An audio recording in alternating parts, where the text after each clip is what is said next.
তো আজকে মোটামুটি আমরা প্রায় লাস্ট টপিকের দিকে চলে এসেছি। যেটা হচ্ছে আজকে এটা হলে আমাদের প্রায় কমপ্লিট। আর একটা ক্লাস হবে যেটা হলে আমাদের মোটামুটি পুরো চাইল্ড স্টাডিজটা কমপ্লিট হয়ে যাবে। আজকে আমরা আলোচনা করব নারী শিক্ষা সংক্রান্ত আলোচনা।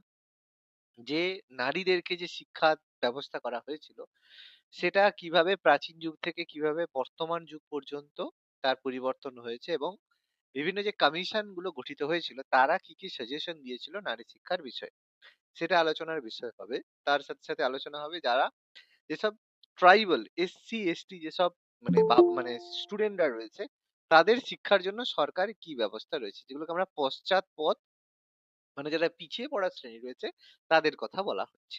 তো আজকে সেই টপিক নিয়ে আলোচনা হবে। আর আরেকটা টপিক নিয়ে আলোচনা হবে যেটা হচ্ছে শেষ লাস্ট, সেটা হচ্ছে যেসব মানে শিশু, বিশেষ শিশু মানে যারা মেধাবী শিশু হয়, যারা কম বুদ্ধাঙ্ক বিশিষ্ট শিশু হয়, যাদেরকে বিশেষ ধরনের শিশু বলা হয়, বিশেষ চাহিদা সম্পন্ন শিশু বলা হয়, তাদের জন্য শিক্ষার কি কি ব্যবস্থা রয়েছে সেটা সম্পর্কে আরেকটা ক্লাস হলে আমাদের টোটাল কমপ্লিট হয়ে যাবে। ওকে, তো চলো আজকে শুরু করা যাক। প্রথমে বলছে নারী শিক্ষা সংক্রান্ত সমস্যা।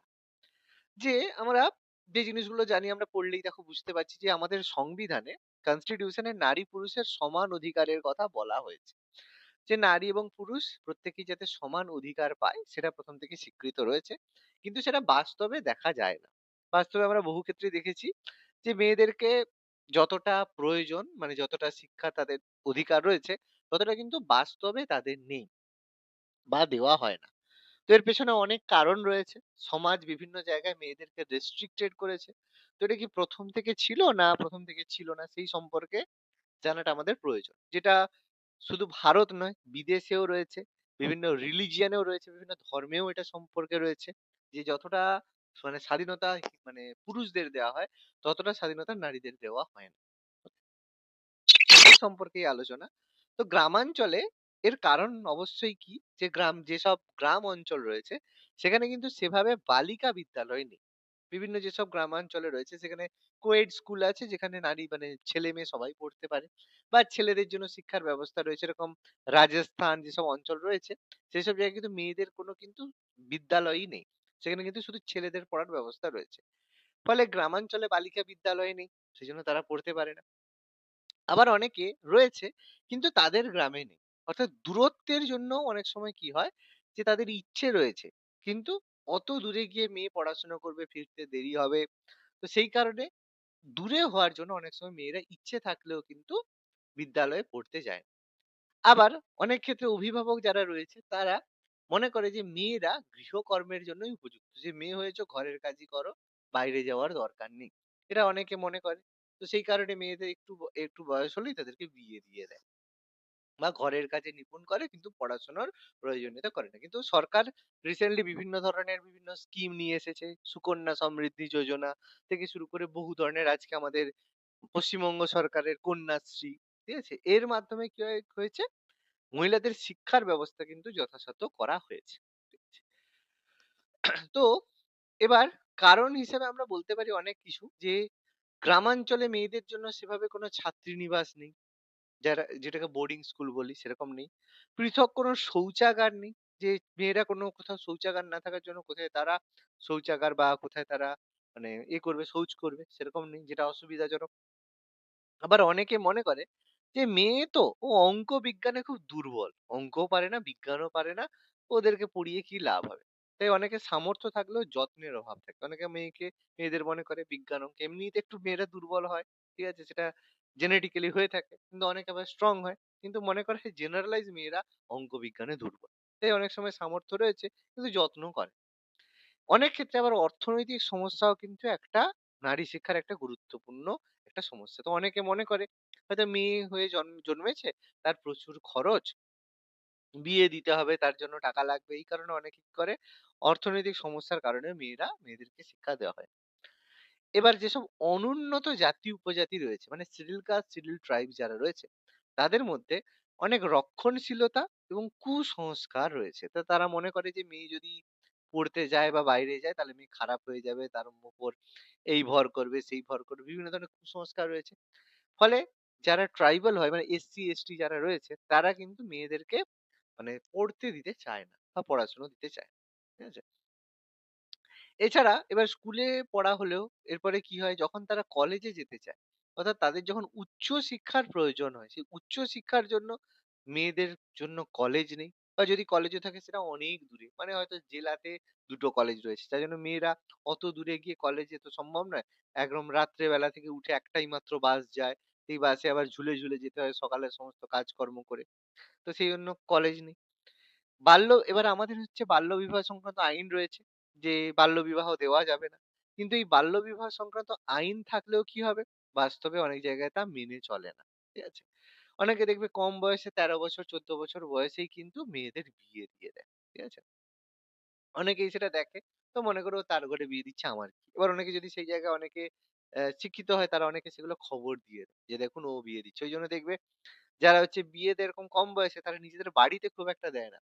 মা বাড়িতে পাঠিয়ে দেয়। সেখান থেকে লুকিয়ে এদিক ওদিক করে বিয়ে দিয়ে দেয়। মন্দিরে জেনারেলি বিয়ে দিয়ে দেয়। দেখবে হঠাৎ করে আছে একটা মেয়ে, দেখবে হঠাৎ করে সে ছিল, খেলতো, হঠাৎ করে একদিন দেখবে তার নেই, কয়েকদিন নেই, দেখলো বিয়ে দিয়ে হয়তো হঠাৎ করে পৌঁছে গেছে বাড়িতে। ঠিক আছে? তো এরকম হয়ে থাকে, লুকিয়ে জেনারেলি বিয়ে দেয়। ফলে নারী শিক্ষা ব্যাহত হয়। এছাড়া সবচেয়ে বড় ব্যাপার আমাদের নিরাপত্তার অভাব। এটা তো নারীদের চলার জন্য সবচেয়ে বড় সমস্যা। তো সেখানে আমাদের ম্যাডাম এখানের মানে পশ্চিমবঙ্গের মুখ্যমন্ত্রী মানে মাননীয়া, তিনি একজন মহিলা হওয়া সত্ত্বেও তিনি বক্তব্য কি দিচ্ছেন যে ওই সময়ে কেন মহিলা সেখানে থাকবে। আর এগুলো কোনো কারণ হলো? আর.জি. করের যে ঘটনা হয়ে যেতে পারে অনেক দিন, ২ বছর পেরিয়ে যেতে পারে, ২ বছর প্রায় হয়ে গেল। এবার তবুও কিন্তু সে ঘটনা প্রত্যেকের মনেই নাড়া দিয়েছে, কারণ এতটা ব্রুটালি তাকে মানে হত্যা করা হয়েছে। তারপরে হচ্ছে সে তো তার ওয়ার্ক প্লেস, নিজের কাজের জায়গায়। আর.জি. করের মতো একটা হসপিটাল। সেখানে হসপিটালের মধ্যে ঢুকে যদি এরকম কাজকর্ম হয়, তাহলে নিরাপত্তা কোথায়? রাস্তায় তো আলাদা কথা, ছেড়েই দেওয়া। ঠিক আছে? তো এই কারণে মেয়েদের শিক্ষাতে প্রতিবন্ধকতা রয়েছে। এছাড়া যেসব পশ্চাৎপদ সমাজ ব্যবস্থা, সমাজ মনে করে মেয়েদের পড়িয়ে কি হবে? সেগুলোও নারী শিক্ষাকে রুদ্ধ করছে বা নারী শিক্ষার জন্য আটকে দিচ্ছে। তো আমরা একটু ব্যাকগ্রাউন্ডে দেখবো যে প্রাচীন ভারত থেকে কি ব্যাপার আমাদের ছিল। আমরা ছোটবেলা থেকে পড়েছি। প্রাচীন ভারতে বৈদিক সমাজে নারীদের স্থান কিন্তু উচ্চ ছিল। মেয়েরা সমস্ত রকমের পড়াশোনায় অংশগ্রহণ করতে পারত। তাদের বেদ পাঠের অধিকার ছিল। তারা যজ্ঞতেও অংশগ্রহণ করতে পারত। গুরুগৃহে বসবাস করে তারা বেদ অধ্যয়ন করতে পারত। এছাড়া আবার অনেক নারী ছিল যারা নাকি মন্ত্রও তৈরি করেছে। যার মধ্যে বিশ্ববারা, ঘোষা, লোপামুদ্রা, অপলা এইসব নাম আমরা হিস্ট্রিতে পড়েছি। অর্থাৎ মেয়েদের কিন্তু বৈদিক যুগে উচ্চ স্থান ছিল, সব রকম ফেসিলিটি তাদের ছিল। এরপর যখন মহাকাব্যের যুগ আসে, মহাকাব্য মানে যখন রামায়ণ মহাভারত লেখা হয়, সেই সময় কিন্তু নারীদের শিক্ষা এবং জ্ঞানকে যথেষ্ট মর্যাদা দেওয়া হয়েছে। যেমন রামায়ণে কৌশল্যা এবং তারাকে মন্ত্রবিদ হিসেবে আখ্যা দেওয়া হয়েছে, যেটা প্রচন্ড মন্ত্র শক্তি ছিল। বলা হয় যে যখন বাচ্চা হয়নি, মানে কি বলে আমাদের রামচন্দ্র মানে দশরথের যখন বাচ্চা হয়নি, তখন কৌশল্যা কইকেয়ী এরা মন্ত্র বলে যে বিশ্বামিত্রের কাছ থেকে পুত্র লাভ করেছিল। তো মন্ত্রবিদ আখ্যা দেওয়া হয়েছে। উপনিষদে উল্লেখ রয়েছে যে নারীগণ ব্রহ্ম সম্পর্কে আলোচনা বা বিতর্কে অংশগ্রহণ করতে পারত। বিতর্ক মানে সেই সময় বিভিন্ন ধরনের হচ্ছে আলোচনা বা বিতর্ক হতো কোনো একটা বিষয়। তোমরা হচ্ছে আগেকার যদি বাংলা বই দেখো, সেখানে দেখবে কবি গানের মতো হতো।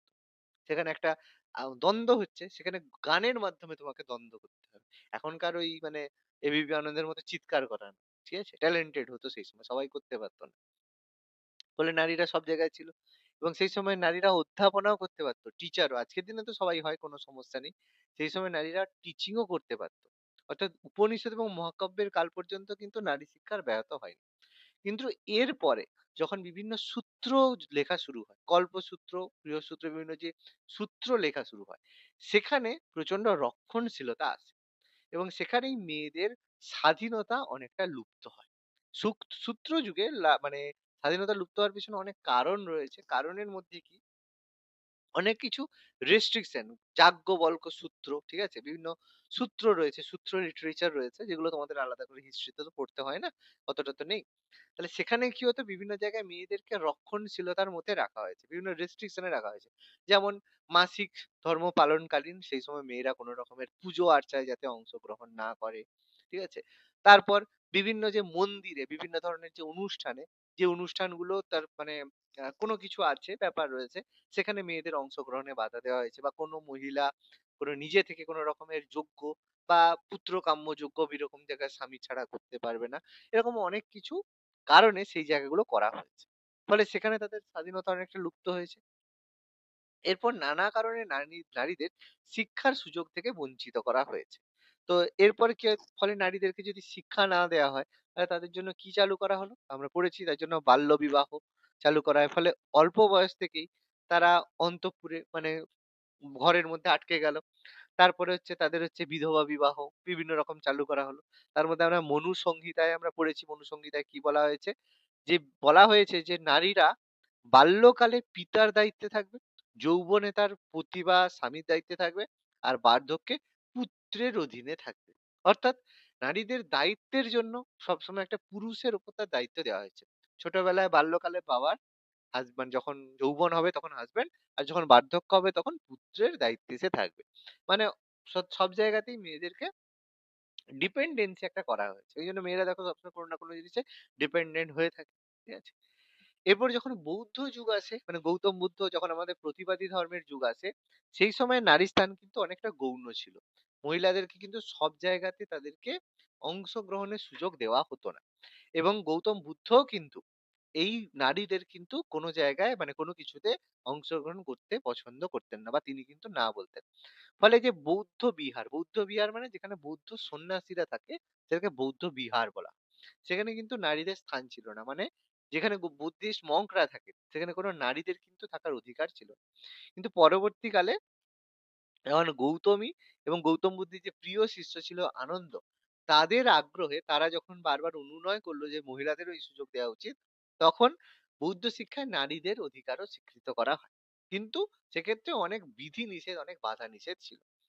ফলে এইরকম অনেক গুণী মহিলার নাম রয়েছে: শ্রমণী, শবরী, আম্রপালি, সুপ্রিয়া। এর মধ্যে আম্রপালির একটা বিশেষ সরবি নামটা শুনেছে? আম্রপালির একটা বিশেষ নাম রয়েছে। তিনি হচ্ছেন নগরবধূ ছিলেন। নগরবধূ মানে উম আ জানো, জানো না জিনিসটা সম্পর্কে? নগরবধূ ব্যাপারটা?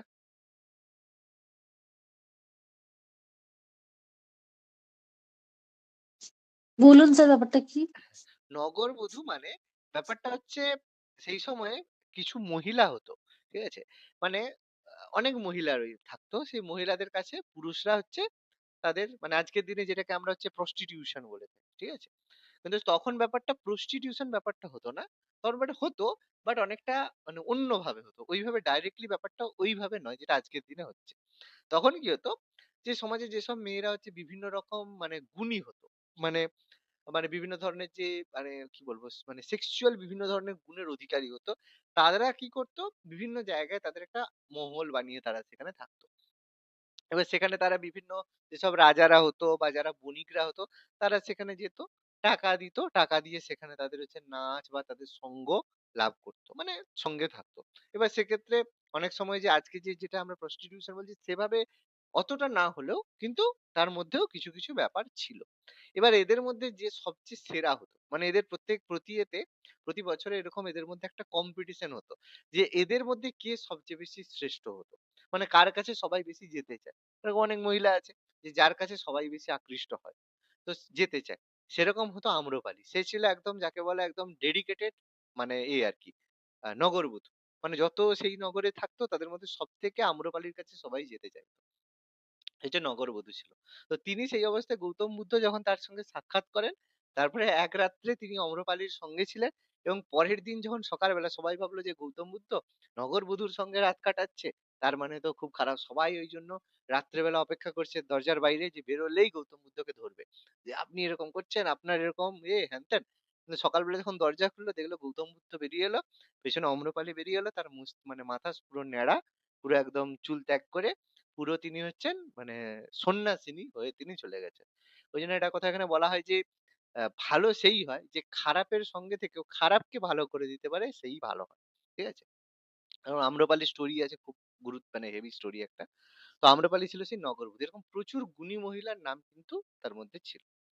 তো যাই হোক, এরকম পরবর্তীকালে এরা পায়। তো সামগ্রিকভাবে নারী শিক্ষা কিন্তু প্রাচীন ভারতে ছিল না। কিছু হতো যেগুলো অন্তঃপুরের মধ্যেই সীমাবদ্ধ থাকতো। মানে ফ্যামিলির মধ্যেই সীমাবদ্ধ হতো। বা কেউ যারা একটু বেশি মানে কি বলবো মানে একটু বেশি যারা হচ্ছে উম মনের জোর থাকতো তারা বাইরে যেতে পারত। নাহলে বেশিরভাগ মহিলারাই ঘরের মধ্যেই অন্তঃপুরেই তাদের জীবন কেটে যেত। তাহলে এইভাবে প্রাচীন যুগ কেটেছে। মধ্যযুগে নারীদের কিন্তু সেভাবে কোনো শিক্ষা হয়নি। কারণ মধ্যযুগে পুরোটাই আমাদের ইসলামিক ইনভেশনের কারণে মুসলিম রাজত্বকাল চলেছে। আর মুসলিমদের মধ্যে তো টোটালি এই ব্যাপারটাই রয়েছে, টোটালি পর্দা প্রথা। যেখানে রয়েছে বোরখা পড়তে হয়, পর্দার মধ্যে থাকতে হয়। তো পর্দা প্রথা চালু থাকার কারণে মুসলিম মহিলারা গতানুগতিক বা আনুষ্ঠানিক শিক্ষা লাভে বঞ্চিত হয়। তাদের কোন রকমের শিক্ষা দেওয়া হয়নি। আর অন্যদিকে হিন্দুরা আবার তাদের যে জাত ধর্ম নষ্ট হওয়ার ভয়ে নারীদেরকে গৃহ পরিবেশে সংরক্ষণ করতে বাধ্য হতো। কারণ বাস্তব কথা, কারণ মানে যে শাসক, তিনি যেহেতু একজন ইসলামিক ইনভেডার রয়েছেন, আকবর থেকে শুরু করে জাহাঙ্গীর থেকে শুরু করে যত দিল্লি সালতানাতের সবাই। ফলে যদি কোনো মহিলা পড়াশোনার জন্য বাইরে যায়, তো সেখানে কোনো একটা সৈনিক সে যদি তাকে মানে তার সঙ্গে দুষ্কর্ম করে থাকে, তাহলে সেই জায়গায় তো সে কিছু বলতেই পারবে না। কেন? কারণ সে রাজার সৈনিক, ঠিক আছে, সুলতানের সৈনিক। তো সেই জন্য পড়তে গেলেই বিভিন্ন অঘটন ঘটতে পারে, ঘটতো। সেই জন্য তাদেরকে ঘরের মধ্যেই রাখতে বাধ্য হতো। দেশের অবস্থাও নারী শিক্ষার সহায়ক ছিল না। ওই বিত্তবান যেসব হিন্দু মুসলিমরা হতো, তারা নিজেদের মেয়েদেরকে বাড়িতেই শিক্ষা করাতো। কিন্তু সেভাবে ছোট রকমের শিক্ষার ব্যবস্থা হয়নি মধ্যযুগে। এরপর যখন আধুনিক যুগ আসে, তখন মিশনারিজরা যখন ভারতে আসে, তারা খ্রিস্টান ধর্ম তো প্রচার করে। তার সাথে সাথে বাংলাতে প্রথম কথাটা বাংলা প্রেসিডেন্সিতে আসে 1888 1888 খ্রিস্টাব্দে রেভারেন্ড মে, তিনি চুঁচুড়াতে, রেভারেন্ড মে নামে একজন, তিনি চুঁচুড়ায় আমাদের যে আমাদের যে হুগলির যে চুঁচুড়া রয়েছে, সেই চুঁচুড়া মেয়েদের পড়াশোনার জন্য একটা স্কুল প্রতিষ্ঠা করেন।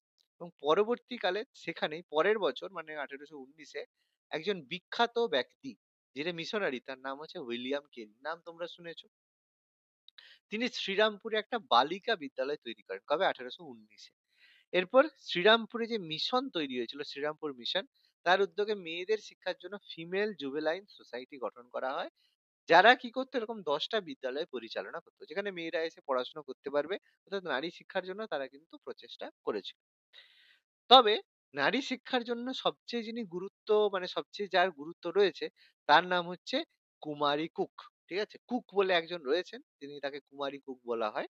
মানে বেসিক্যালি তিনি বিয়ে করেননি, সেজন্য তাকে বলা হয় কুমারী কুক। তিনি ইংল্যান্ড থেকে এসেছিলেন। তিনি নারী শিক্ষা পরিচালনার জন্য ইংল্যান্ড থেকে আসেন। তো তিনি চার্চ মিশনারি সোসাইটির আর্থিক সাহায্যে কলকাতা এবং তার পার্শ্ববর্তী অঞ্চলে অনেক অবৈতনিক স্কুল করেন। মানে কোনো টাকা পয়সা দিতে হবে না, যাতে সবাই সেখানে পড়াশোনা করতে পারে। তো সেই হিসাবে 1824 এ কুমারী কুক এরকম 24টা বিদ্যালয় তৈরি করেন।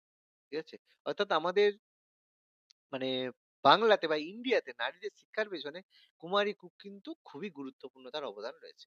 এখানে পড়াশোনা, লেখাপড়া, গণিত শেখার পাশাপাশি ইতিহাস, ভূগোল সবই শেখানো হতো।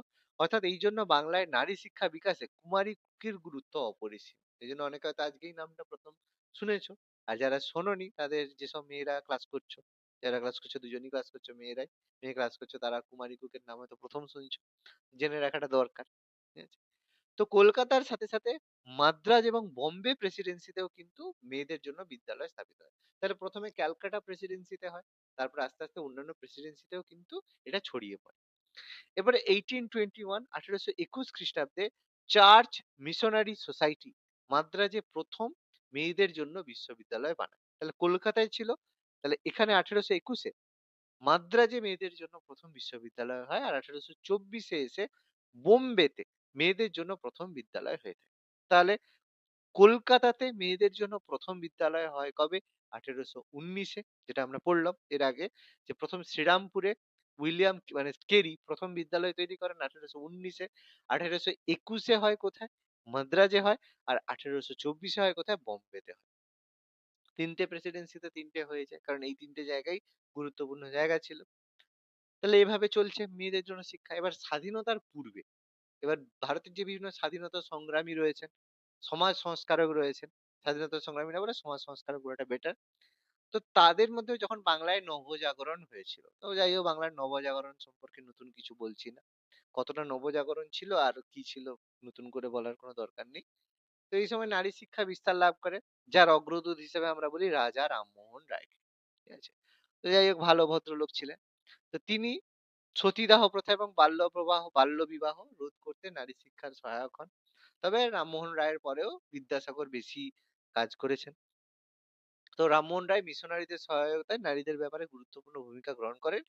ব্রিটেনের সমাজসেবিকা এবং রামমোহন রায়ের যৌথ প্রচেষ্টায় 1870 একটা কলকাতা বিদ্যালয়ের শিক্ষিকাদের প্রশিক্ষণের জন্য যেসব প্রাথমিক বিদ্যালয় প্রাইমারি স্কুলে টিচার রয়েছে তাদের প্রশিক্ষণ রয়েছে তার জন্য ট্রেনিং কলেজ প্রতিষ্ঠা করা হয়। কলেজ অলরেডি মেয়েদের জন্য স্কুল কলেজ সবই রয়েছে, কিন্তু যারা পড়াবে তাদেরও তো ট্রেনিং দিতে হবে। তো সেই জন্য প্রথমবার ট্রেনিং কলেজ তৈরি করা হয়। আরেকজন ব্যক্তি খুবই গুরুত্বপূর্ণ যার নাম হয়তো অনেকবার পড়েছো, বিভিন্ন জায়গায় দেখেছো, রাধাকান্ত দেব। তিনি শোভাবাজারে মেয়েদের জন্য বিদ্যালয় স্থাপন করেছিলেন। এই রাধাকান্ত দেব প্রচন্ড জমিদার ফ্যামিলি থেকে বিলং করতেন, প্রচুর টাকার মালিক, ঠিক আছে? প্রচুর কাজ তিনি করেছেন। বিভিন্ন যে পত্র পত্রিকা ছিল প্রায় সবেরই সম্পাদক এর মধ্যে রাধাকান্ত দেব ছিলেন, ঠিক আছে? তবে নারী শিক্ষায় সবচেয়ে বড় যার অবদান তিনি হচ্ছেন ঈশ্বরচন্দ্র বিদ্যাসাগর। তিনি বিভিন্ন জেলায় প্রায় 35টা বিদ্যালয় স্থাপন করেন। আর তার তো মেয়েদের শিক্ষা নিয়ে এক্সট্রা কিছু বলার নেই, প্রত্যেকে আমরা পড়েছি, কথামালা বোধোদয় সবই তার লেখা। তারপর তিনি এছাড়া স্বামী বিবেকানন্দ, রবীন্দ্রনাথ টেগোর, ঠিক আছে, প্রমুখের ভূমিকাও নারী শিক্ষায় গুরুত্বপূর্ণ। এবার যখন স্বাধীনতা জাতীয় শিক্ষা আন্দোলন হয়, যেখানে নারী স্বাধীনতা আন্দোলনও জোরদার হয়েছিল, যার পেছনে ছিল নারী শিক্ষা, ঠিক আছে? অর্থাৎ 1917 সালে যখন এইসব সবকিছু চলছিল, তখন মেয়েদের জন্য সাধারণ কলেজ ছিল মাত্র 12টা, আর পেশাগত শিক্ষার কলেজ মানে যেখান থেকে ডিগ্রি অর্জন করে চাকরি পাওয়া যেত, পেশাগত ইঞ্জিনিয়ারিং কলেজ এরকম ছিল মাত্র 4টে। পুরো ভারতে 12টা আর 4টে টোটাল 6টা কলেজ ছিল। মানে ভীষণ কম ছিল। পরবর্তীকালে এগুলো ধীরে ধীরে বৃদ্ধি পায়। ওকে? এবার গুরুত্বপূর্ণ জায়গা স্বাধীন ভারতে নারীদের মানে স্বাধীন ভারতের নারী শিক্ষা। তো আমাদের এই যে সংবিধান আমরা পড়েছি, যেখানে মৌলিক অধিকার মানে ফান্ডামেন্টাল রাইটস পড়েছি, যেটা আমাদের সংবিধানের ৩য় অংশ বা পার্ট 3 তে রয়েছে। সেখানে ১৪, ১৫ এবং ১৬ নম্বর ধারা, ১৪, ১৫, ১৬ সাম্যের অধিকারের কথা বলা হয়েছে। ১৪ নম্বর আর্টিকেল সাম্য পরিপন্থী, যেটা আইনের চোখে সবাই সমান। ১৫ নাম্বার যে সবাই জাতি ধর্ম নির্বিশেষে সবাই বসবাস করতে পারে, সমস্ত অধিকার পাবে। ১৬ সরকারি চাকরিতে সমান অধিকারের কথা বলা হয়েছে। পড়িয়েছিলাম, যদি মনে থাকে ভালো।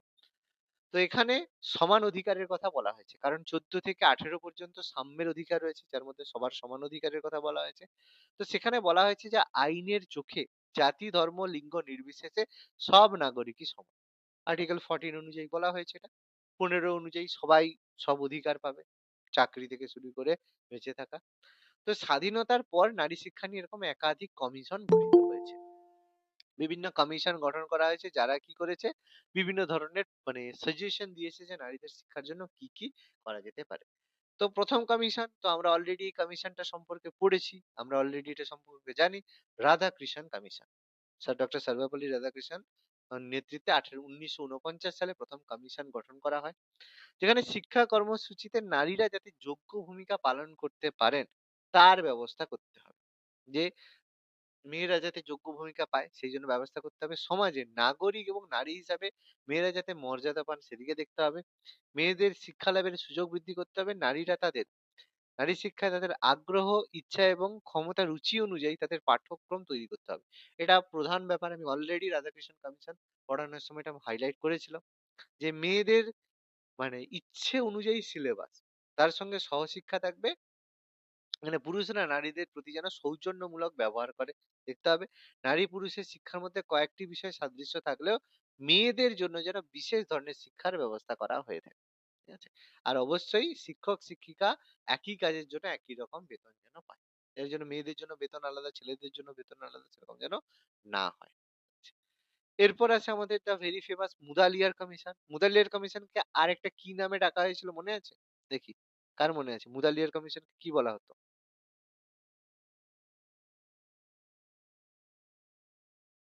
বলেছিলাম মনে রাখা খুব সহজ। ময়ে, ময়ে মনে রাখতে হয়। মুদালিয়ারও ম দিয়ে আর সেটাও ম দিয়ে। ভুলে গেছো? মাধ্যমিক শিক্ষা কমিশন মনে পড়ছে? মাধ্যমিক হ্যাঁ, তাহলে এটা মনে রাখতে হবে, তাই তো? মনে রাখার জন্য। তো সেখানে বলেছে ছেলে মেয়েদের একই প্রকার শিক্ষা দেওয়ার প্রয়োজন রয়েছে। সহশিক্ষা বা কো-এডুকেশন এবং বালিকা বিদ্যালয়ে গার্হস্থ্য হোম সায়েন্স পাঠের ব্যবস্থা। পাঠ্যসূচিতে মেয়েদের জন্য সঙ্গীত, নৃত্যকলা অনুমোদন করা। প্রয়োজন অনুসারে মেয়েদের জন্য সরকারি উদ্যোগে বালিকা বিদ্যালয় স্থাপন করা। এটা আমরা অলরেডি এগুলো সম্পর্কে বলেছি। তারপরে আমরা পড়েছিলাম স্ত্রী শিক্ষায় জাতীয় কমিটি, ন্যাশনাল কমিটির কথা বলেছিলাম। 1958 এ গঠন করা হয়েছিল। তো এখানে নারী শিক্ষা প্রসারের জন্য national council for the education of girls and women একটা জাতীয় পরিষদ গঠন করে, যার জয়েন্ট এডুকেশন অ্যাডভাইজার হিসাব বা কেন্দ্রীয় যুগ্ম পরামর্শকারী নারীদের হাতেই দেওয়া উচিত। তো প্রত্যেক রাজ্যে এরকম বলা হয় যে একটা জয়েন্ট ডিরেক্টর থাকবে বা যুগ্ম আধিকারিক থাকবেন, যিনি যে পদে একজন মহিলা থাকবেন, যিনি নারী শিক্ষার দায়িত্বে থাকবেন। মেয়েদের জন্য বেশি টাকা দিতে হবে এবং এখানে কয়েকটা জিনিসের উপরে ফোকাস করা হয় যে কি, প্রাথমিক বিদ্যালয় প্রাইমারি স্কুলে গুরুমা বা স্কুল মাদার নিয়োগ করতে হবে। দেখবে আগে বিভিন্ন স্কুলে প্রাইমারি স্কুলে গুরুমা থাকতো, ঠিক আছে, এটা অনেক জায়গায় ফেমাস। কেন কি, তাদের বিভিন্ন ধরনের কোনো অসুবিধে যদি হয়, নারী তো এর মধ্যে বিভিন্ন সময় বিভিন্ন অসুবিধে হতে পারে, ঠিক আছে, তো সেই অসুবিধার জন্য যেন গুরুমা থাকে, তিনি যেন মানে সমস্ত কিছু দেখার জন্য মানে বিভিন্ন সময় অসুস্থ হতে পারে, বিভিন্ন কিছু হতে পারে। তো যেখানে শিক্ষিকা নেই সেখানে পার্ট টাইম আংশিক সময়ের জন্য মহিলা শিক্ষক নিয়োগ করতে হবে। প্রাথমিক স্তরে ছেলে মেয়েদের পাঠ্যক্রম একই হলো, মাধ্যমিক স্তরে মেয়েদের পাঠ্যক্রম আলাদা করতে হবে। মেয়েদের জন্য পৃথক পৃথক কারিগরি বিদ্যালয় দিতে হবে। ছাত্রী নিবাসের ব্যবস্থা করতে হবে, যেটা আমরা হচ্ছে বোর্ডিং বলছি। বিদ্যালয়ে যাতায়াতের সুব্যবস্থা করতে হবে, বিনামূল্যে টিফিনের ব্যবস্থা করতে হবে, বয়স্ক নারীদের জন্য স্বল্প সময়ের কোর্স চালু করতে হবে। দাবি এসেছিল, খুব ভালো দাবি। এরপর আসে জাতীয় নারী শিক্ষা পরিষদ 1959। সেখানে প্রথমবার আমরা দুর্গাবাই দেশমুখ নামটা আমরা পড়েছি। দুর্গাবাই দেশমুখের নাম প্রত্যেকেই পড়েছি, যে আমাদের হচ্ছে যে কি বলে, ওই যে যে গণপরিষদের মহিলা সদস্য তিনি ছিলেন। খুবই ট্যালেন্টেড মহিলা ছিলেন দুর্গাবাই দেশমুখ, নাম সবাই শুনেছি হয়তো। তো তার নেতৃত্বে জাতীয় নারী শিক্ষা পরিষদ স্থাপিত হয়, তিনি এটা তৈরি করেছিলেন, যার সুপারিশ ছিল নারী শিক্ষাকে সমস্যা হিসেবে ভাবতে হবে এবং উপযুক্ত ব্যবস্থা নিতে হবে। প্রাথমিক স্তরে মেয়েদের একই থাকলেও মাধ্যমিক স্তরে বহুমুখী পাঠ্যক্রমের ব্যবস্থার কথা জাতীয় নারী শিক্ষা পরিষদ বলেছিল। এবং এখানে বালিকা বিদ্যালয়ে শিক্ষিকা নিয়োগের উপরে জোর দেওয়ার কথা বলা আছে, যাতে মেয়েদের স্কুলে যেন মেয়েরা পড়ায়। এবার তারপরে শ্রী ভক্ত বৎসল কমিটি 1963, গুরুত্বপূর্ণ একটা সাল ছিল। এই সময় কি করা হয়, মাদ্রাজের মুখ্যমন্ত্রী ছিলেন শ্রী ভক্ত বৎসমল, তার নেতৃত্বে একটা কমিটি গঠন করা হয়, যার বক্তব্য কি ছিল, যে নারী শিক্ষা প্রসারের জন্য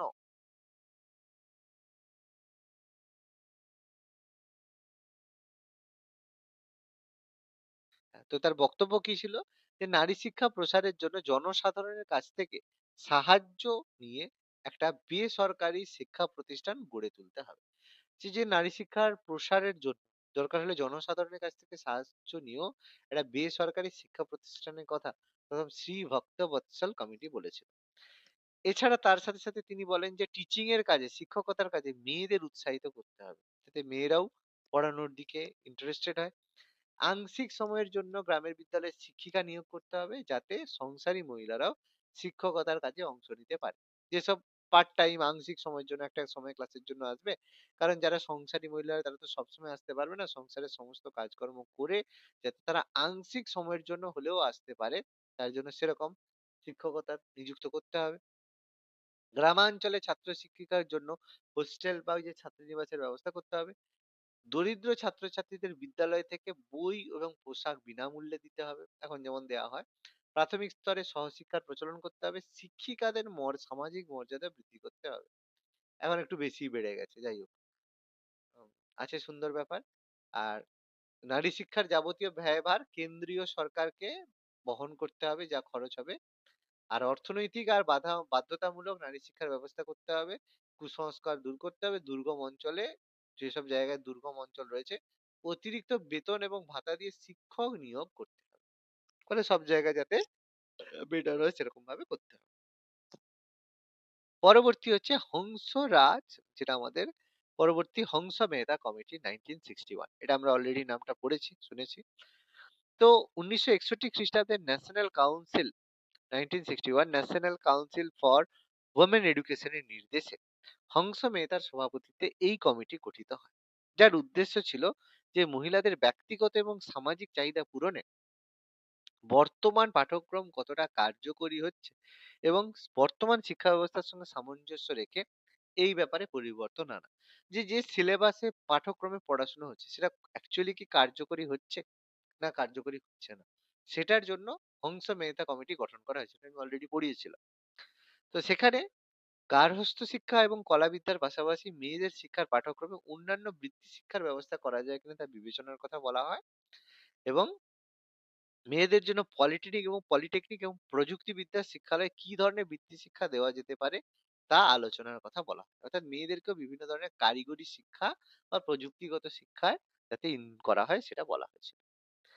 ভক্তবৎসল কমিটি আরেকটা 1963 সালে নারী শিক্ষার বিষয়ে এবার দেখা গেছে যে মেয়েদের জন্য এত শিক্ষার ব্যবস্থা করা হচ্ছে, তবুও জনগণের অনীহা, তবুও লোকেরা তাদের মেয়েদেরকে পড়াতে চাইছে না।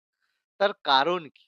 বিশেষ করে গ্রামাঞ্চলে এবার কিভাবে যাতে জনগণের সহযোগিতা পাওয়া যায়, ঠিক আছে? সেইটা নির্ধারণ করার জন্য এই কমিটি একটা মিটিং করে যেখানে সিদ্ধান্ত নেওয়া হয় যে কিভাবে করা যায় সেটা দেখার জন্য। এটা বেসিক্যালি মাদ্রাজের মুখ্যমন্ত্রী ভক্ত বৎসলমের সভাপতিত্বে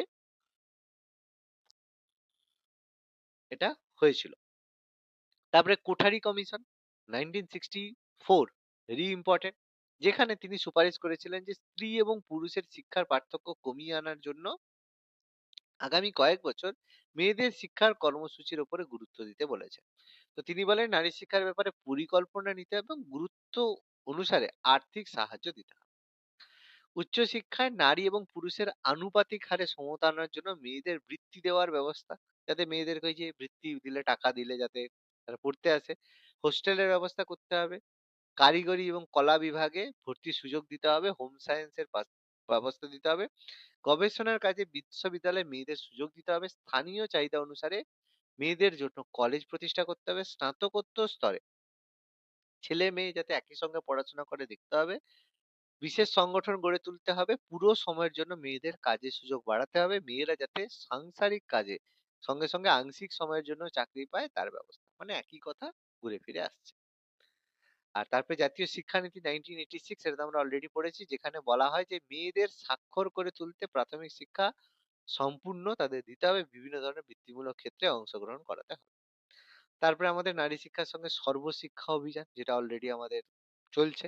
প্রাথমিক শিক্ষাকে সার্বজনীন করার উদ্দেশ্যে এই নীতিকে সামনে রেখে সার্বজনীন করার উদ্দেশ্যে এটা করা হয়েছিল। যেখানে বলা হয়েছে শিশু মৃত্যুর ঘটনা নারী শিক্ষাকে অনেকটা হ্রাস করে। অনেকে দেখবে নারী যখনই বাচ্চা হচ্ছে, তখন যখনই দেখছে মেয়ে হচ্ছে, আইডেন্টিফাই করে সঙ্গে সঙ্গে তাকে মেরে দিচ্ছে। ফলে বাচ্চার মৃত্যু হচ্ছে। কারণ মেয়ে জন্মই যদি না হয় তাহলে নারী শিক্ষা তো কমবে। শিক্ষিত মা অবশ্যই শিশুর স্বাস্থ্য, পরিচ্ছন্নতা, পুষ্টি সংক্রান্ত ব্যাধি সম্পর্কে সচেতন হবে। যদি মা শিক্ষিত হয়, সে সঙ্গে সঙ্গে বাচ্চা যাতে ভালো করে খাওয়া-দাওয়া করে, কত পরিষ্কার পরিচ্ছন্ন আছে কিনা, পুষ্টি সমস্ত কিছু সম্পর্কে কিন্তু ফোকাস থাকে। ঠিক আছে?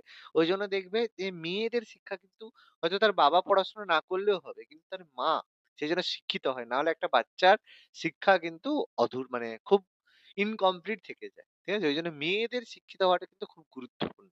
তাহলে বাচ্চা কিন্তু শিক্ষিত হওয়াটা খুব কষ্টকর ব্যাপার। হুম? শিক্ষা নারীকে প্রত্যক্ষভাবে এবং পরোক্ষভাবে ক্ষমতাপ্রাপ্ত করে। প্রত্যক্ষভাবে কি করে? যদি শিক্ষিত হয় তাহলে সে টাকা ইনকাম করতে পারে, প্রোডাক্টিভিটি তার থাকে, টাকাই করতে পারে বিভিন্ন কিছু। আর পরোক্ষভাবে কি হয়? সন্তানকে যখন প্রতিপালন করতে যায় তখন তার শিক্ষাটা কাজে লাগে। শিক্ষিত নারী অবশ্যই কন্যা সন্তানের শিক্ষায় আগ্রহী হন। ঠিক আছে? যাতে মানে যদি শিক্ষিত হন তাহলে তার মেয়েকে সে মারতে দেবে না। ভ্রূণ হত্যা, বাল্যবিবাহ, পণ প্রথার বিরুদ্ধে সে রুখে দাঁড়াবে। শিক্ষিত নারী তার অধিকার, দায়বদ্ধতা সম্পর্কে উপলব্ধি করতে পারবে। সামাজিক উৎপাদনশীলতা বৃদ্ধি পাবে এবং শিক্ষিত নারীর আত্মমর্যাদা শিক্ষা নারীর আত্মমর্যাদা বৃদ্ধি করে এবং চিন্তা ভাবনার সম্প্রসারণ করে। স্বাভাবিক ব্যাপার, এই জন্য মেয়েদের কিন্তু শিক্ষিত করাটা ভীষণ গুরুত্বপূর্ণ। তো বর্তমানে অবস্থা কি রয়েছে? বর্তমানে খুব ভালো অবস্থা রয়েছে। সাক্ষরতার দিক থেকে দেখতে গেলে নারী পুরুষ সব জায়গায় সমান নয়। ২০২১ এর সেন্সাস অনুযায়ী কেরল, মিজোরাম রাজ্যে প্রায় সম্পূর্ণ সাক্ষরতা অর্জন করেছে। বিশেষ করে মিজোরাম কিন্তু 100% সাক্ষরতা অর্জন কিন্তু করে ফেলেছে। ঠিক আছে? তো শুধু নারী শিক্ষার দিক থেকে নয়, সম্পূর্ণ দিক থেকে মানে 100% সাক্ষর স্টেট এটা কিন্তু মিজোরাম অলরেডি হয়ে গেছে। ঠিক আছে? এটা আবার কি হলো?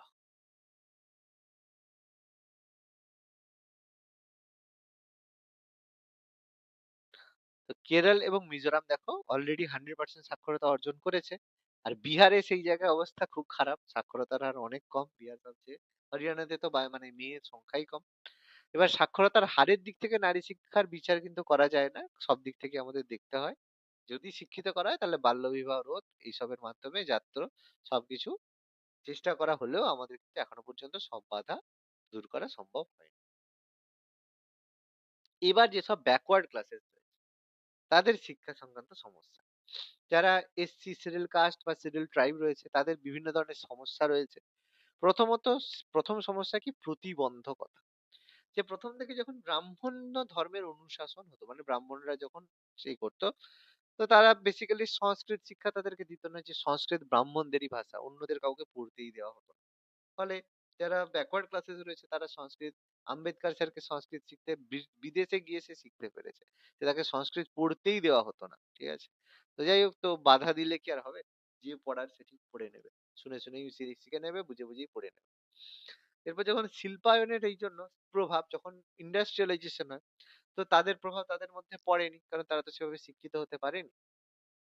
ফলে তপশিলি জাতি উপজাতিদের নিজস্ব ভাষার কিন্তু সেভাবে বিকাশ হয়। তো তারা কি করেছে নিজের ভাষার মাধ্যমেই শিক্ষা লাভ। এবার যখনই তাদের নিজস্ব ভাষার বিকাশ হয়নি তারা নিজেদের মধ্যে কমিউনিকেশনই করছে কিন্তু শিক্ষা লাভ তারা করতে পারেনি। তারপর কারণ হচ্ছে গুরুত্বপূর্ণ কারণ অর্থনৈতিক অবস্থার অবনতি। এবার এই কারণের জন্য তারা যখন উন্নতি লাভ করতে পারেনি তাদের টাকা পয়সার দিক থেকেও তারা মানে অনুন্নত অবস্থায় রয়ে গেছে। অর্থনৈতিক অবস্থা খারাপ হওয়ার কারণে শিক্ষার ভার তারা বহন করতে পারেনি। তো আর্থিক দুরবস্থার জন্য শিক্ষার প্রতি তাদের কোনো ইন্টারেস্টও নেই। পরিবারের সকল সদস্যকে অর্থের জন্য কাজে যেতে হয়। কাজে গেলে খাবার পাবে। তার সঙ্গে বাচ্চাও সেখানে কাজে যাবে।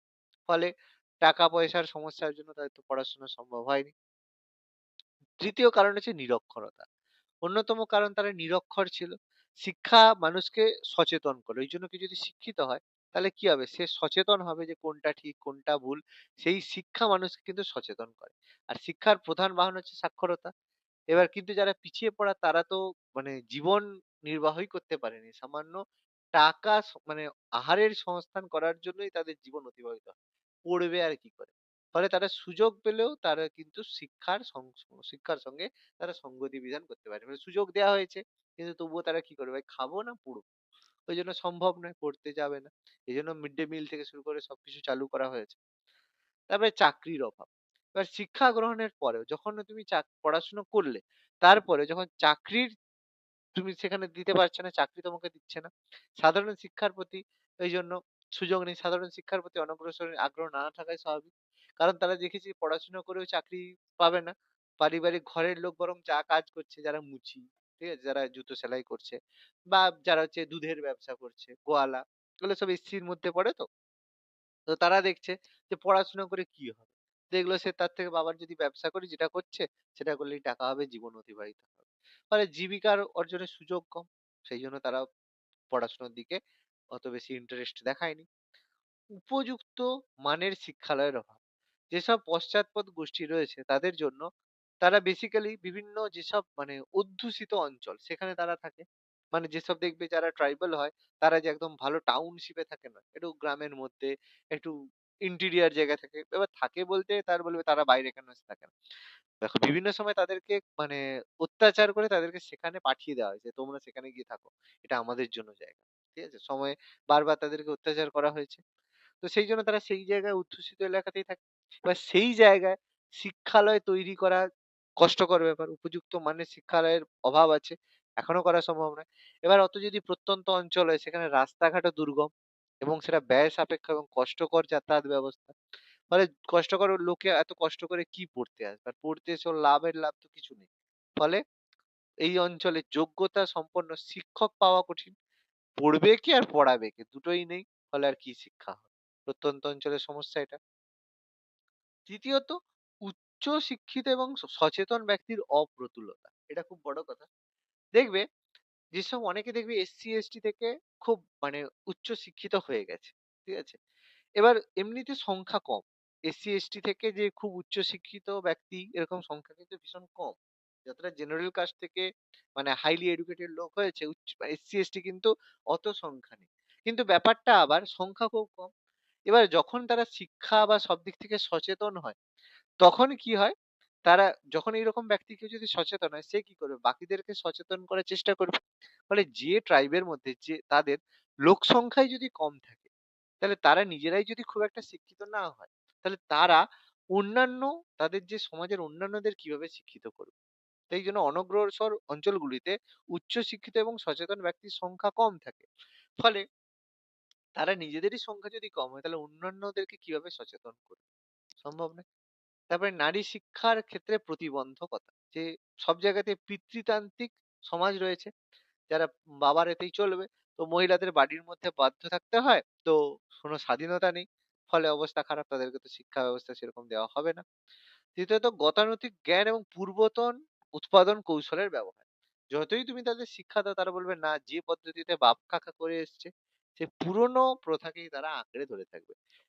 নতুন প্রযুক্তিকে কাজে লাগিয়ে যে উৎপাদন করা সেইসব ব্যাপারে তারা অনীহা দেখাবে। না, না, এতদিন করে শিখে আমরা ভুল জেনে এসেছি।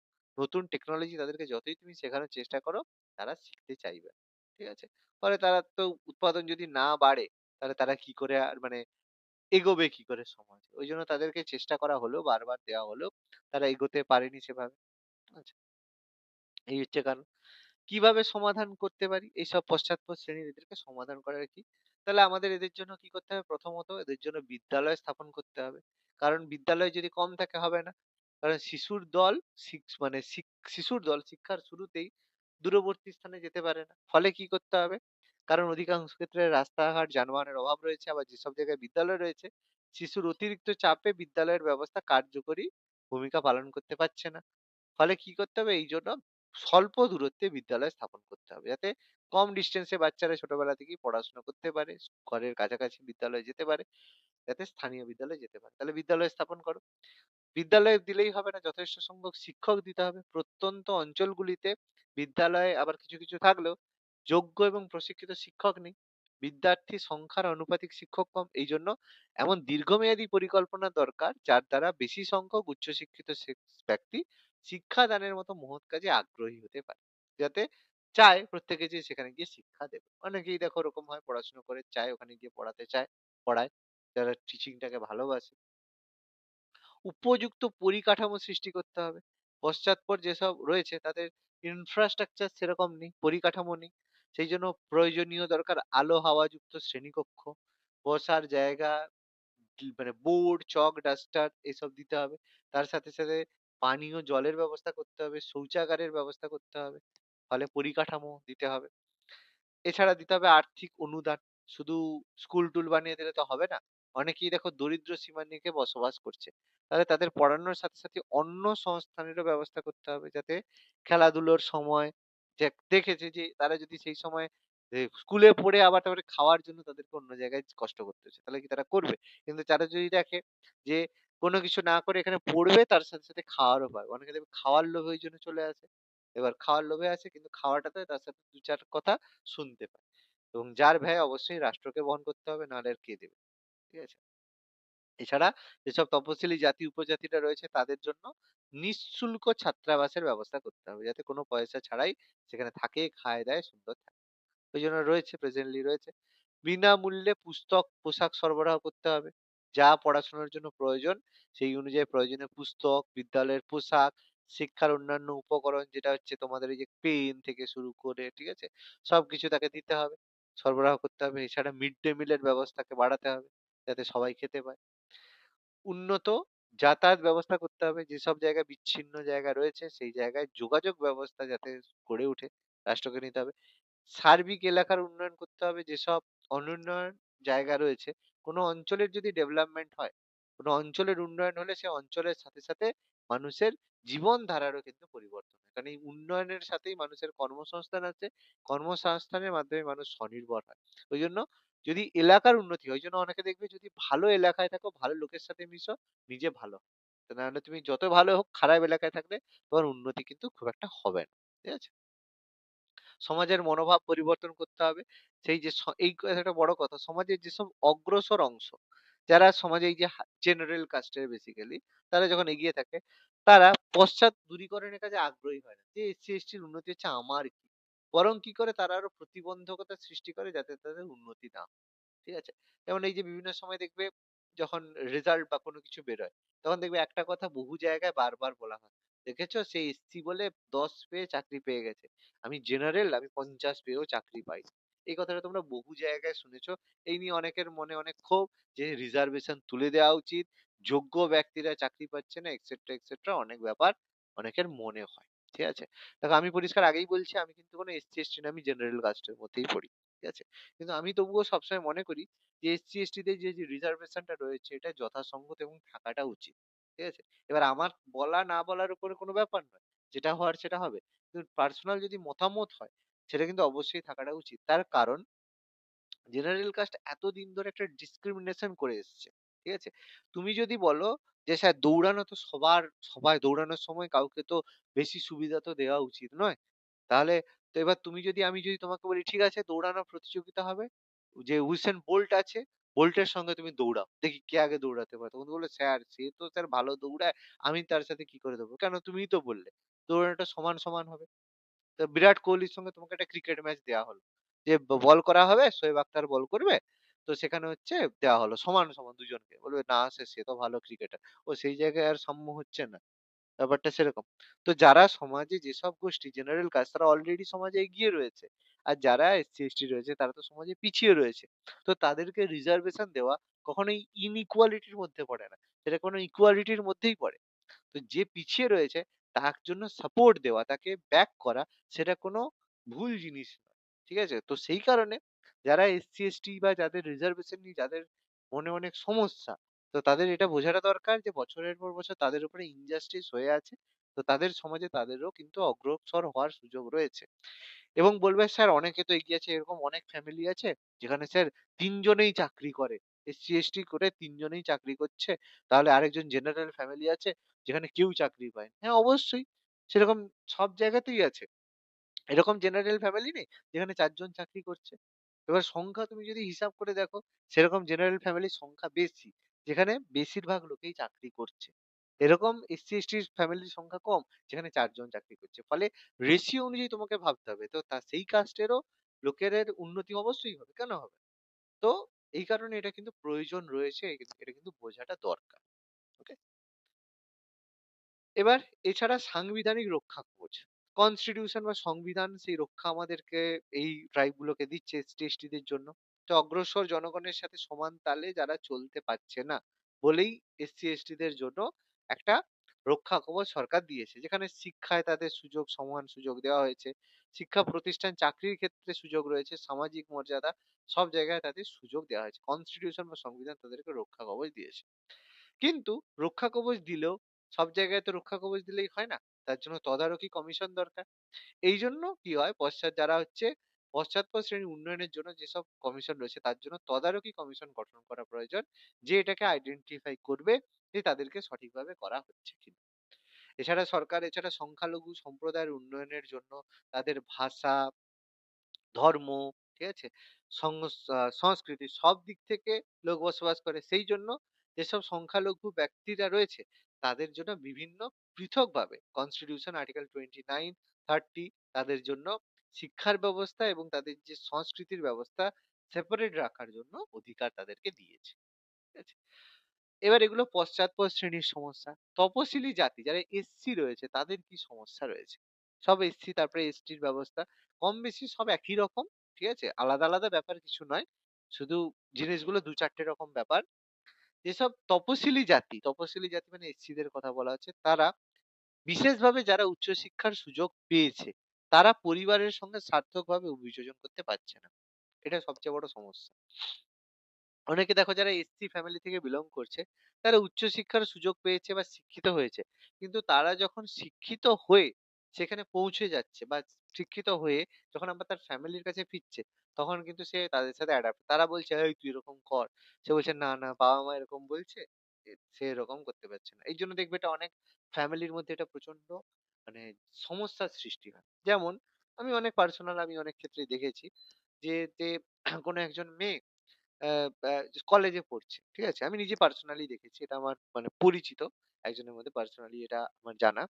যে সে মেয়েটা জেনারেল কাস্ট খুব ভালো একটা ফ্যামিলি থেকে রয়েছে। ব্রাহ্মণ ফ্যামিলি থেকে। ঠিক আছে? এবং ভালো হাই ক্লাস ফ্যামিলি। এবার যখন পড়ছে তার ক্লাসে একজন এসসি একজন ছেলে পড়তো। ঠিক আছে? তো তার সঙ্গে সাবিক একসঙ্গে পড়ার ফলে দুজনের মধ্যে একটা সম্পর্ক তৈরি হয়েছে। বাহ! ভালো কথা। এবার সে তখন দুজনের মধ্যে একটা কম বয়সে এই থট রয়েছে যে যা মানে কাস্ট ম্যাটার করে না, মানুষটা যেন ভালো হয়। তো ভালো কথা। এটা তো খুব সুন্দর কথা। ভালো কথা। মানুষটাই বড় কথা, অন্য কিছু ম্যাটার করে না, ভালো কথা। তো ১ম অবস্থায় খুব ভালো। এরপরে যখন ফ্যামিলিতে বলল, তখন এবার যেই সেই যে এসসি ফ্যামিলির যে সেই ছেলেটা, তার বাড়ির লোক বলছে, সে যে আসবে সে আমাদের কালচারের সঙ্গে এই করতে পারবে, সেই করতে পারবে, সেই করতে পারবে। স্বাভাবিক কথা। তার বাড়ির লোক সেগুলো বলবেই। কারণ তারা তো শিক্ষিত হয়নি। তার ছেলে শিক্ষিত হতে পারে, সে হয়নি। এবার সে বলছে হ্যাঁ, এবার সে মেয়েটাকে বলেছে। সে বলছে, "না, এগুলো তো আমার পক্ষে সম্ভব নয়।" করছে। তখন সে বলছে, "না, এবার তাহলে সম্পর্ক রাখা যাবে না।" সে বলছে, "কেন? তুমি করতে পারছ না।" এবার এই গন্ডগোল হবে। তো ব্যাপারটা গন্ডগোল এই জায়গাতেই লাগবে। কারণ দুটো ফ্যামিলি তারা নিজেরা শিক্ষিত হতে পারে। এবার সে তখন বলবে, "দেখো আমার বাবা-মা এটা বলছে, এটা তো মানতেই হবে। নাহলে হবে কি করে? তারা আমাকে এত বড় করছে।" তো সে তার জায়গায় ঠিক। সে বলছে, "কেন আমি আমার এতদিন যেভাবে করছি তারা কেন চেঞ্জ হবে না?" ব্যাস ইগোর লড়াই আসবে, গল্প শেষ। এইজন্যই কেউ যে যাই বলুক, মানে কেউ যদি তোমাকে বলে যে কাস্ট ম্যাটার করে না স্যার, মানুষটা ভালো হলেই হয়। এটা যদি কেউ বলে থাকে, আমি প্রত্যেককে এটাই বলব 100% কাস্ট ম্যাটার করে। প্রত্যেকেরই উচিত নিজের সেম কাস্টে বিয়ে করা এবং প্রত্যেকেরই উচিত নিজেদের সেম রিলিজিয়নে বিয়ে করা। ঠিক আছে? যদি না হয় গন্ডগোল হবে। গন্ডগোল রিলিজিয়নের কারণে বা কাস্টের কারণে হবে না। হবে নিজেদের লাইফস্টাইলের কারণে, নিজেদের রুটিনের কারণে। কারণ কেউ চাইবে না নিজেদের যে হ্যাবিট সেটাকে পরিবর্তন করতে। আর দুটো ফ্যামিলির হ্যাবিট যদি আলাদা হয় তাহলে সেই ফ্যামিলির মধ্যে কিন্তু সংঘাত হওয়া মানে হবেই হবে। ঠিক আছে? তো সেই জায়গায় যদি এবার হ্যাঁ, হয় না কি? হয়। কখন হয়? যদি দুটো ফ্যামিলি প্রত্যেকে নিজেদেরকে অ্যাডাপ্ট করতে চায়। যে তাদের কিছু কালচার আমরা রাখবো, আমাদের কিছু কালচার তারা রাখবে। তারা যদি নিজেদেরকে পরিবর্তন করতে পারে, একমাত্র তখনই সম্ভব। আর বেশিরভাগ ক্ষেত্রে কেউ নিজেদেরকে পরিবর্তন করতে পারে না। সেই কারণেই গন্ডগোল। ঠিক আছে? তো এটা প্রত্যেকের মাথার মধ্যে রাখা উচিত। কারণ এবার সবাইকে তুমি যদি বলো, "স্যার এটা কি করে বুঝবো?" ওইজন্য বুঝতে পারবে না। যেহেতু বুঝতে পারবে না, তাহলে করার দরকার নেই। সোজা কথা বাংলা ভাষা। ঠিক আছে? তো এখানে উচ্চশিক্ষার ওইজন্য সুযোগ তো সার্থকভাবে যখন ফ্যামিলিতে ফিরছে, অভিযোজন করতে পারছে না। উচ্চশিক্ষার প্রভাবে তাদের জীবনযাত্রার মান পরিবর্তন হলেও তাদের পিতা-মাতা বা সমাজের সঙ্গে সঙ্গতি রাখতে সে পারছে না। ফলে পরিবার থেকে বিচ্ছিন্ন হয়ে দূরে চলে যাচ্ছে, পারিবারিক বন্ধন ভেঙে যাচ্ছে। তাহলে শিক্ষিত ব্যক্তিরা যে উদ্দেশ্যে এটা ভাবা হয়েছিল যে শিক্ষিত ব্যক্তি শিক্ষিত হয়ে তার যে মানে সোসাইটিতে যাবে, তাদেরকে শিক্ষিত সে করবে। সেটাই ভাবা হয়েছিল। কিন্তু দেখা গেল না, সেটা তো হচ্ছে না। সে শিক্ষিত হচ্ছে, সঙ্গতি করতে পারছে না। একসময় সে দেখছে দূর এদেরকে মানুষ করা যাবে না। সে কি করছে নিজে টাউনে গিয়ে এবার অনেকে কি করে যখনই বাবা-মা এটা করছে না, বাড়ি থেকে বেরিয়ে গিয়ে সেই মেয়েটাকে বিয়ে করে আলাদা করে সংসার করছে। সেই জায়গায় সফল হবে কোনো সমস্যা নেই। কিন্তু তার যে শিক্ষার কারণে তার যে ট্রাইব সে যেই কাস্ট থেকে বিলং করে তার কি কোনো উন্নতি হলো? হলো না। এবার সে যদি উন্নতি করতে যায় তখন সে মেয়েটাকে ছেড়ে দিতে হবে। তাহলে দুদিক থেকেই সমস্যা। দুদিক থেকেই ভুল, দুদিক থেকেই ঠিক। ওইজন্য বলছিলাম যতই পড়বে দেখবে সবই ঠিক মনে হবে, সবই ভুল মনে হবে। ঠিক আছে? ২য় সমস্যা তপশিলি জাতিভুক্তদের ব্যক্তিদের এটা একটা বড় কথা। শিক্ষা এবং চাকরির ক্ষেত্রে সংরক্ষণ নীতি অনুসরণ করায় শিক্ষাক্ষেত্রে বহু নিম্নমানের ব্যক্তিকে গ্রহণ করা হয়েছে। এটা ভীষণ ভাইটাল ব্যাপার। এডুকেশন এবং কর্মক্ষেত্রে খুব হাই র‍্যাংকের কোনো একজন হয়ে গেছে। কিন্তু তার কোনো কোয়ালিটি নেই। ঠিক আছে? তো আমার হচ্ছে মানে নিজের আমি ওয়াইফেরই দেখেছি পোস্ট অফিসে সার্ভিস করেন। সেখানে যে ইন্সপেক্টর রয়েছে। ঠিক আছে? High quality. তো তিনি একজন সেই মানে যাই হোক এসটি থেকে তিনি বিলং করেন। তো তিনি সামান্য কিছু জিনিসই জানেন। মানে যাক কথায় বলে বেকার। ক্ষমতা হাতে চলে এসছে। কিন্তু কোন রকম সামান্য কিছু জানে না, একদম অশিক্ষিতের উপরে। ঠিক আছে? তো ব্যক্তি এটা খুবই ব্যাপার। কারণ কম বয়সে তাদের হচ্ছে শিক্ষা হয়ে যাচ্ছে। এসপি তাদের যে উপরের আবার স্যার রয়েছে সুপারিনটেনডেন্ট অফ পোস্ট। তিনি এমন একজন ব্যক্তি হয়ে গেছে যে কোনো কিছুই জানে না, সে হাই পোস্টে চলে গেছে। এবার জেনারেল কোনো কাস্টের ব্যক্তিকে যদি সেই জায়গায় যেতে হয়, তাকে অনেকদিন সময় লাগে, সে শিক্ষিত হয়। ফলে এই জায়গায় যে রিজার্ভেশন এটা খুবই সমস্যা হচ্ছে। কারণ নিম্নমানের ব্যক্তি সে সত্যিই এখানে দেখো সে ১০ পেয়ে সে ওই জায়গায় এসপি হয়ে যাচ্ছে, ১০ পেয়ে সে ইন্সপেক্টর হয়ে যাচ্ছে, ১০ পেয়ে সে আইএএস অফিসার হয়ে যাচ্ছে। ফলে এই জায়গায় রিজার্ভেশন খুব সমস্যা। ঠিক আছে? সমস্যা হচ্ছে। তো এইটা দেখো সেই জায়গায় কে সেগুলো বিচার করবে? করার মতো কেউ নেই। এটা একটা সমস্যা হচ্ছে। ফলে এই নীতি মানুষের মধ্যে এমন একটা মানসিকতা সৃষ্টি করছে, যারা নিজেদের যোগ্যতা বৃদ্ধিতে আগ্রহ দেখায় না। দেখছে টাকা পেয়ে যাচ্ছে, এ যাচ্ছে, নিজেদের যোগ্যতা বাড়িয়ে কি হবে? কিন্তু পিছন থেকে লোকে সব বলছেই, কোনো সমস্যা নেই। ঠিক আছে? তো সবই সমস্যা। এবার তপশিলি জাতির সমস্যার জন্য কি, কি উপায়? সংবিধান তাদেরকে সমান অধিকারের কথা বলা হয়েছে। অনুচ্ছেদ ৪৬ এও তাদের কথা বলা হয়েছে। এইজন্য কি করতে হবে? শিক্ষাক্ষেত্রে সংরক্ষণের কথা বলা হয়েছে। ভর্তির জন্য ১৫% আসন সংরক্ষণ। এবার যাতে সবার সাথে মেলামেশা করতে পারে। আর্থিক অনুদান দেওয়া হচ্ছে যে ফ্রিতে তাদেরকে বেতন, বৃত্তি ভাতা দেওয়া হচ্ছে। ঠিক আছে? তাছাড়া কৃষি সরঞ্জাম থেকে শুরু করে সব দেওয়া হচ্ছে। অবৈতনিক শিক্ষা, বিনামূল্যে শিক্ষার ব্যবস্থা, পুস্তক সব দেওয়া হচ্ছে। ছাত্রাবাস ছাত্রাবাস, ছাত্রীবাস দেওয়া হচ্ছে তাদের জন্য পৃথকভাবে। পেশায় সংরক্ষণ দেওয়া হচ্ছে। চাকরিতে সুবিধা দেওয়া হচ্ছে, সংরক্ষণ দেওয়া হচ্ছে। যে চাকরিটা করছে সেখানে সে সংরক্ষণ পাচ্ছে। মাতৃভাষা এবং আঞ্চলিক ভাষায় শিক্ষার সুযোগ পাচ্ছে। যেরকম ভাবে এক্সাম্পল আমরা দেখছি, কিন্তু পশ্চিমবঙ্গে অনেক জায়গায় সাঁওতালি স্কুল রয়েছে। ত্রিপুরা, আসামে কাকবরক ভাষার স্কুল রয়েছে। ঝাড়খণ্ডে কুর্মলি ভাষার স্কুল রয়েছে। এরকম স্কুল রয়েছে। তারপরে মিড ডে মিলের ব্যবস্থা তো রয়েইছে। যাও খাওয়া-দাওয়া করো। ঠিক আছে? ফলে অনুপস্থিতির হার কমেছে। অন্তর্ভুক্তিকরণ রয়েছে। এছাড়া বিভিন্ন এনজিও থেকে শুরু করে বিভিন্ন যে স্বেচ্ছাসেবী সংস্থা রয়েছে, তারা শিক্ষার জন্য ব্যবস্থা করছে। তাহলে সবাই মিলে চেষ্টা করছে যাতে যারা এসসি রয়েছে, শিডিউল কাস্ট রয়েছে তাদের শিক্ষা দেওয়া যেতে পারে। এবার আরেকটা বড় সমস্যা ট্রাইবাল, তপশিলি উপজাতিদের সমস্যা। এবার ট্রাইবালদের কি সমস্যা? ট্রাইবালদের সমস্যা একটু বড় সমস্যা। উপজাতি অঞ্চল স্থাপনের জন্য বিদ্যালয়ে প্রয়োজনের তুলনায় নগণ্য। এ নেই। স্কুল থেকে দূরবর্তী অঞ্চলে গিয়ে পড়াশোনা করতে হয়, ফলে বিদ্যার্থীর স্কুল ছুট হয়। পরিকাঠামোর অভাব রয়েছে, সেই জন্য পড়ে না। বিদ্যালয়ের সংরক্ষণ নীতি অনুযায়ী ভর্তির সুযোগ পেলেও তারা হীনমন্যতায় ভোগে। যে তারা মনে করে উঁচু জাতির বিদ্যার্থীরা তাদের সঙ্গে অনেক সময় বৈষম্যমূলক আচরণ করে। কেউ দেখবে সাঁওতাল বা কেউ যদি আসে তাদেরকে দৈহিক নিগ্রহ করে, জলের কল খেতে দেয় না। স্কুলে বলে, "ওই তুই পিছনে বসবি যা, পরিষ্কার করবি যা, সাফাই করবি যা।"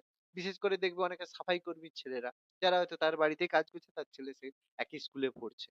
তখন তাদেরকে সে কি বলবে? "এই তুই আমার ঘরে কাজ করিস, খেতে আসিস, তুই আমার সঙ্গে কি করবি? যা পেছনে বসবি যা।" এরকম হয়ে থাকে। স্কুলগুলিতে এবার আবার একটা বড় সমস্যা, স্কুলে যে সিলেবাসে পড়ানো হয়, যে পাঠ্যক্রমে পড়ানো হয়, তারা তো দেখবে যত সিলেবাস দেওয়া হয়, সব সিলেবাস দেখবে ওই অভিজাত শ্রেণীর সন্তানদের জন্যই থাকে। যে এই পড়ো, এই করলে সেই হবে। এই ট্রাইবাল যারা রয়েছে তাদের জন্য কি কোনো চ্যাপ্টার রয়েছে? তাদের জন্য কোনো চ্যাপ্টার নেই। ফলে তারা দেখলো ধুর এটা কাদের জন্য কি পড়ছি? ফলে তারা দেখে ইন্টারেস্ট হারায়, বিদ্যালয়ে আসতে চায় না। উপজাতিদের জন্য যে স্কুলগুলো রয়েছে, শিক্ষার মাধ্যম হিসেবে স্থানীয় ভাষাকে অনেক জায়গায় গ্রহণ করা হয়নি। কে পড়াবে? কারণ উপযুক্ত শিক্ষকের অভাব, এখান থেকে যদি টিচারই না থাকে, স্থানীয় ভাষার অভাবের ফলে যে টিচারকে পাঠিয়েছে, ভাবো যদি আমাকে যদি পাঠায়, তো আমি কি সে মানে সাঁওতালি ভাষা পড়াবো নাকি? বাংলাতেই পড়াবো। তাহলে মাতৃভাষার পরিবর্তে সেই ভাষাই হয়েছে। ফলে যারা সাঁওতালি সেসব স্টুডেন্টরা যদি তারা কি বুঝবে? কিছুই বুঝবে না, হাওয়া। এবার শিক্ষকরাও তাদেরকে কি বুঝাবে? কিছুই বোঝাতে পারবে না। বর্তমানে যে বৃত্তির ব্যবস্থা রয়েছে, যে টাকা দেওয়া হয়, সেটা অনেক কম টাকা দেওয়া হয়। আবার যে টাকা দেওয়া হয়, সেটাও তাদের হাতে সঠিক সময়ে পৌঁছায় না। ফলে টাকা না পেয়ে, বৃত্তি না পেয়ে তারা স্কুল ছাড়তে বাধ্য হয়। ঠিক আছে? তাহলে এর জন্য কি সমাধান করা যেতে পারে? এদের জন্য আ অগ্রাধিকারের ভিত্তিতে আদিবাসী এলাকায় প্রাথমিক বিদ্যালয় স্থাপন করতে হবে। বিভিন্ন ট্রাইবাল যে ওয়েলফেয়ার স্কিমের টাকা দিয়ে গৃহ নির্মাণ করতে হবে বিদ্যালয়ে। পাঠক্রম, পাঠক্রিয়া, শিক্ষান উপকরণ তাদের ভাষায় লিখতে হবে। যে বিভিন্ন তপশিলি উপজাতি যুবকদেরকে শিক্ষকতার কাজে উৎসাহিত এবং প্রশিক্ষিত করতে হবে। আবাসিক বিদ্যালয়ের সংখ্যা বাড়াতে হবে। ইনসেনটিভ স্কিম গঠন করতে হবে যাতে তাদের জীবনযাত্রার হয়। বিদ্যালয়ের সামাজিক প্রতিবন্ধিতা দূর করে রেমিডিয়াল টিচিং এর ব্যবস্থা করতে হবে। আদিবাসী সংখ্যাগরিষ্ঠ এলাকায় অঙ্গনবাড়ি স্কুল, বয়স্কদের জন্য স্কুল করতে হবে। আর যেসব বেসরকারি সংস্থা বা ব্যক্তি নিজের এদের জন্য মানে হেল্প করতে চায়, তাদের জন্য সরকার যেন টাকা দিয়ে থাকে। ঠিক আছে? টাকা দিতে হবে সুন্দরভাবে। আর ভারত সরকার এইভাবে বিভিন্ন রকমের ব্যবস্থা নিয়েছে এদের জন্য, যাদের জন্য শিক্ষা এবং চাকরিতে সংরক্ষণ রেখেছে 7.5%। বৃত্তি ভাতা সরকার দিচ্ছে। উপজাতিদের চাহিদা অনুযায়ী বিদ্যালয়ের সময়কাল নির্ধারণ করছে যাতে তারা সেই সময় ছুটি পায়। আবাসিক বিদ্যালয় স্থাপন করছে যেখানে সেখানে থাকতে পারে। উপজাতিদের হচ্ছে তোমার নিজস্ব ভাষা এবং লিপিকে গুরুত্ব দান। ঝাড়খণ্ডে কুমলি, তারপর ত্রিপুরা, আসামে বরবক আর সাঁওতালি ভাষায় সাধারণ অবস্থার সঙ্গে অভিযোজনে সহায়তা। দীর্ঘদিন ধরে তারা যে শোষিত হচ্ছে সেই জন্য যাতে সবার সাথে মিশতে পারে সেই জন্য অবৈতনিক কোচিং ক্লাস দেওয়া হচ্ছে। প্রতিযোগিতামূলক পরীক্ষার জন্য বিশেষ দেখবে এখন দেখবে যদি এসসি/এসটি হয় তাদের কম্পিটিটিভ এক্সাম এর জন্য ফ্রি মানে এডুকেশন ফ্রি যে কোচিং সেটাও কিন্তু দেওয়া হয়ে থাকে। দেখবে? আর এসসি/এসটি যারা সফলতা অর্জন করতে পারেনি সর্বদা তাদের জন্য ফ্রি কোচিং দেওয়া হয়। আর বয়স্কদের জন্য শিক্ষাকেন্দ্র স্থাপন। ফলে যারা ট্রাইবাল যেসব বয়স্করা রয়েছে তারা বিভিন্ন পেশার সাথে যুক্ত থাকলেও সন্ধ্যেবেলা গিয়ে পড়াশোনা করতে পারে। নৈশ যে স্কুল রয়েছে সেগুলো যাতে তারা করতে পারে। সেইজন্য পুরো ব্যবস্থা রয়েছে। তাহলে বলো টপিকটা কিরকম ছিল? জানাটা দরকার ছিল? না ছিল না? হ্যাঁ স্যার, দরকার তো ছিল। হ্যাঁ স্যার। তাহলে ব্যাপারটা আমাদের এটা পড়ে নিতে হবে সুন্দর করে। ঠিক আছে? পরের দিন তাহলে আমরা বিশেষ শিশু যারা রয়েছে তাদের সম্পর্কে আলোচনা করে নেব। দিয়ে আমরা এমসিকিউ এটা আর সেটা সম্পর্কে আলোচনা করে নেব। তাহলে দেখবে আমাদের পুরো ব্যাপারটা ক্লিয়ার হয়ে যাবে।